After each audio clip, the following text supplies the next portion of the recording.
Welcome to Quays News. Now, two people have died in Ireland in the extreme weather conditions. We talked to an expert regarding the storm later on.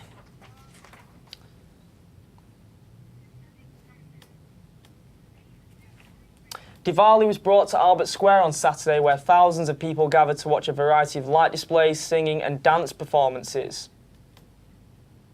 Animal rights charity Manchester Animal Action has been campaigning on Market Street to spread the word of veganism. Our reporter Erin Rutherford went out to find out more. Now to today's top story. The remnants of Hurricane Ophelia has reached the British Isles, killing 2 people and leaving thousands without electricity. Our reporter Francesca Eagleton spoke to Dr Neil Entwistle, a geography lecturer here at the University of Salford, about the weather conditions. It's a significant tropical depression because the temperature, if you walked outside today, it's really nice and warm. Because of the warm temperature, the sea can actually give off and the hurricane can draw in more water, which builds its pressure.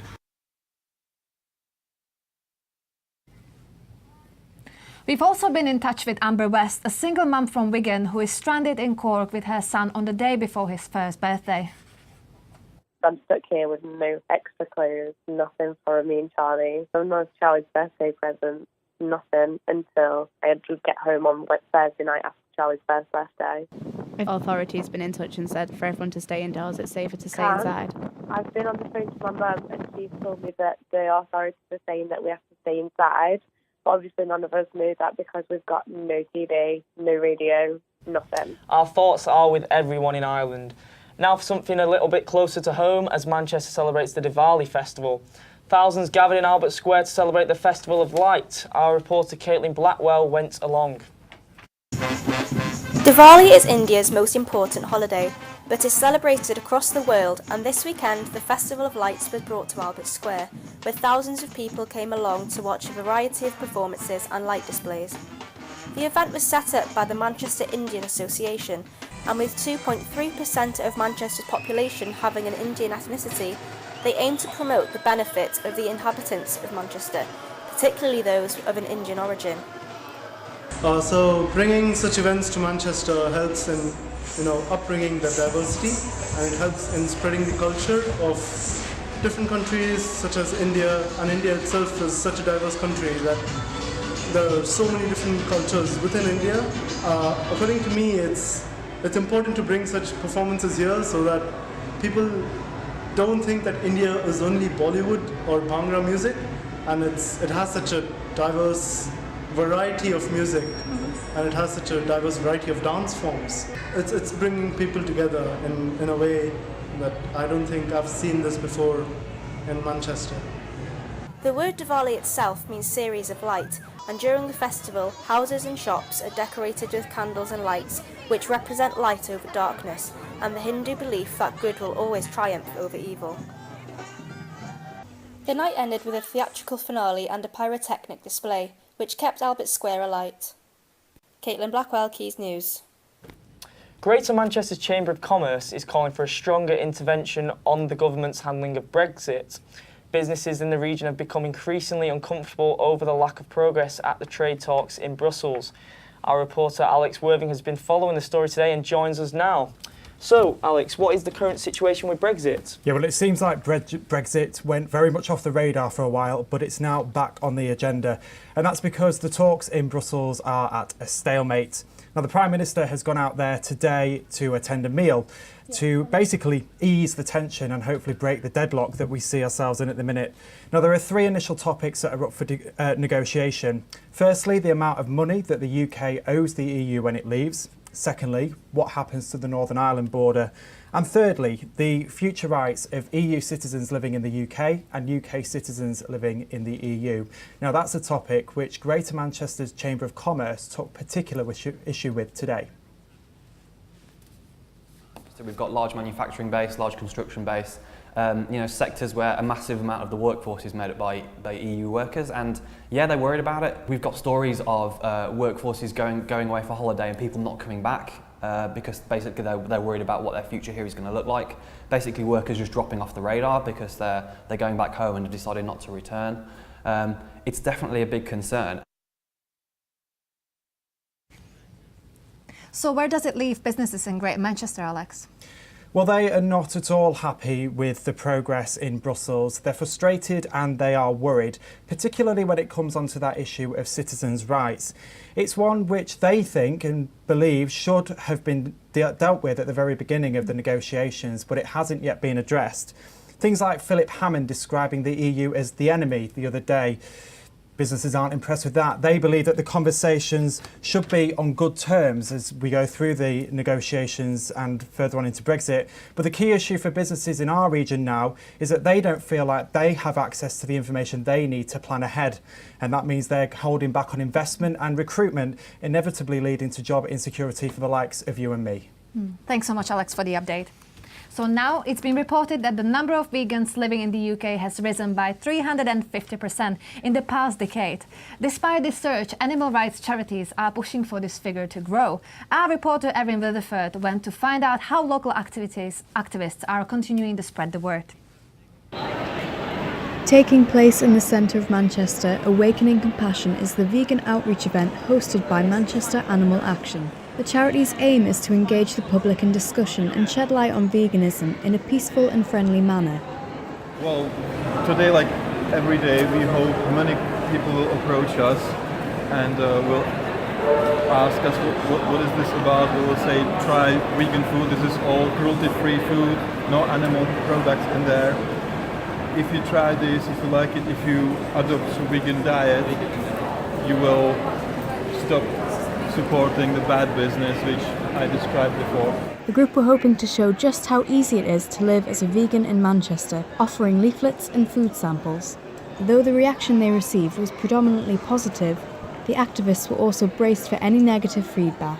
Sometimes we do get some cheeky responses, sometimes people can't resist and shout some, silly phrases, but it's actually a good sign. We don't react in any negative way, we just ignore it and we take it as a positive sign, because people who react in a slightly cheeky way means they are in the transition, they are in the denial stage of, knowing there's something wrong about the dairy and meat industry, there's lots of cruelty in egg industry as well, The group plan to host more regular events until they can achieve what they describe as complete animal liberation. Erin Rutherford, Quays News. Now to another event that took place in Manchester this weekend, as Journeys Festival held events across the city celebrating the artistic talents of asylum seekers and refugees. Connor Griffiths went to find out more. Chances are if you walk around Manchester city centre this week, you might see one of these posters. The hard-hitting images, made by Turner Prize-nominated artist Mark Titchener, are based on the experiences of refugees and asylum seekers living in the city. The art pieces are part of Journeys Festival, a festival taking place in Manchester and other cities across the UK. The Journeys Festival really aims to challenge the narrative around refugees and asylum seekers. We really want to firstly humanise but also celebrate. One of the festival's events takes place in a shipping container in Longsight, where members of the public can view a VR film about the plights of refugees. It's just one of the festival's events that put a spotlight on the tough challenges asylum seekers and refugees face. So I'm volunteering and I'm helping out at the virtual reality experience. Supporting people that need support is a great cause, and also just getting the message out to loads of people. I don't think a lot of people know about the things that refugees have done since coming there and how theatre and art can help propel their stories, and I think it's really important to hear those and learn from them. The whole festival is about a kind of culture of welcome and celebration. It's really positive, we aim to be non-political. It's all about come and see some great art and culture, and while you're at it, maybe think about the refugee experience. Journeys Festival is a really interesting way of showcasing the artistic talents of refugees and asylum seekers in this country, and it might even challenge some stereotypes along the way. Connor Griffiths, Quays News. Thank you. Now to sport. So Jess, what are the main headlines? Well, for those of you interested in football, and I know that includes you, Jamal, tonight is the FA Cup first draw, where our local sides find out who they will meet as they aim to reach progress in the world's oldest cup competition. One of those teams is 8th tier Hyde United, who are hosting the draw at their ground tonight. The Tigers beat Scarborough Athletic at the weekend to earn their place in qualifying. They will be ball number 61 tonight. Joining them in the draw, will be Macclesfield Town, who beat Stourbridge FC 5-0 on Saturday. And if you're a Mac Town fan, then keep a lookout for ball number 62 later on. You can catch the full draw live on BBC Two at 7 p.m. tonight. Now, to win or to lose? Well, it wasn't either for Sale Sharks this weekend. James O'Connor's debut game for the Sharks ended in a 20-20 draw against the French side Toulouse. Neither team managed to open the European Challenge Cup campaigns with a win. Newbie and Australian fly half O'Connor chatted about finding his feet in the team. I'm just sort of still learning the players. I'm still developing. It's going to take time, but I think, like I said, it's not a happy performance, but I thought we dug deep, especially that last sort of 2 minutes defending. There's a couple times where that was sort of a new outfit as well, so some of the calling got a little bit misinterpreted. But we'll see. We'll keep working on it, and I'll keep working on my game, and that's where I want to be playing. But there's a lot of guys as well who are quality in that position. Now to rowing, and if you're around Salford Quays this weekend, you may have had chance to catch the University of Salford Boat Club race in their first race of the season. The University of Salford entered 5 events on Saturday, with their men's race taking the #1 spot against teams such as Agecroft, who are renowned for being the best team in the north. The university's team are high in hopes to continue their success throughout the rest of the season.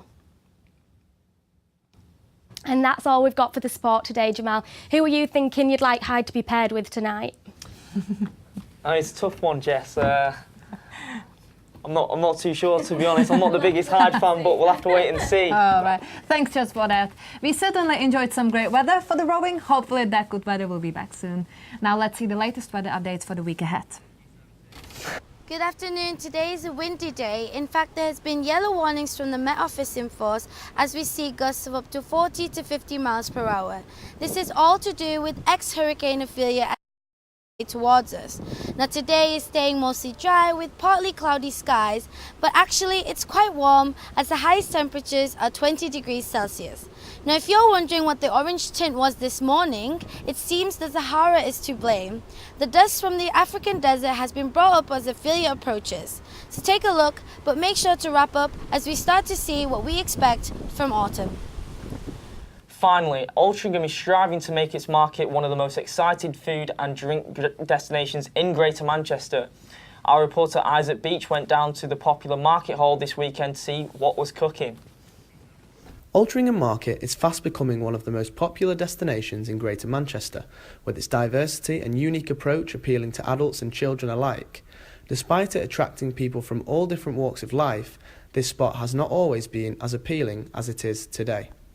This historic Altrincham market has been here for over 700 years, but back in 2010 when the Sun famously printed that Altrincham was a ghost town, one of the worst in the country, its shoppers seemed to desert it.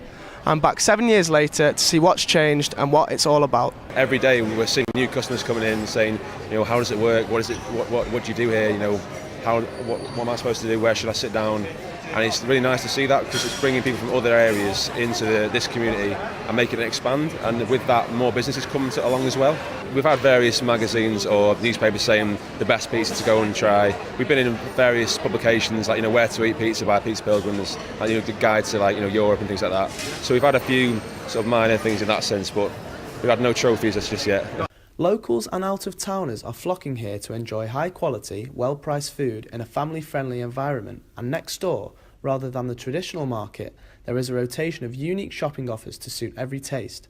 I spoke to Trafford Council leader Sean Anstey about his thoughts on the market and how the idea came about. So this was part of the council's vision to transform Altrincham. So about 4 or 5 years ago, the vacancy rate in this place was really high, so the number of empty shops was high.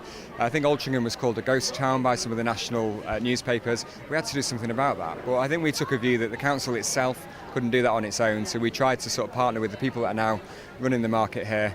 So you saw sort of significant investment of public money, but also the private sector coming in and doing something that's pretty creative, and you can see what's happened already. It's really cool. With new restaurants and bars constantly joining the Altrincham circle, it's no surprise that its popularity continues to grow. The market maintains its custom from all over the northwest and is showing no signs of slowing down anytime soon. Isaac Beach reporting for Quays News. That's all from us today. Goodbye.